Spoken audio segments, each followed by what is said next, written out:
time ko po, yun po yung parang binigay sa Ah. Actually, napunit po yun. Ano, sorry? Napunit po yung plaster ko sa scene namin ni Rose. Napunit ulit sa scene namin ni Jella.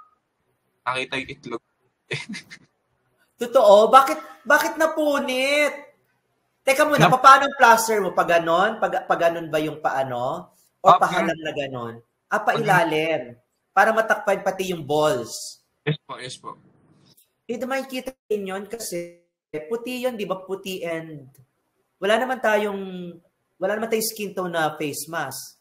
Ay, hindi po. Face mask po siya. Tapos yung Yuko Plus po na tape, ginanon po siya. Parang pinatong na din sa... Yun na yung pinaka-base.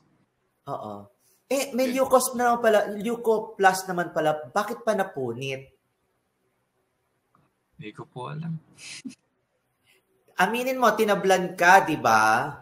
Tinablan po ako talaga. Totoo naman po. Pero sinabi ko din yung kay Rose na alam mo ba, more on, hindi ko, nung nasa sinamin mismo, hindi ko na siya naisip kung mayroon bang, kung may erection ba nangyari o hindi. Hindi ako sure, pero ang alam ko lang, yun nga, sinabi ko nga kanina, parang tinitignan ko lang lagi sa mukha, iniisip ko lang mahal ko siya.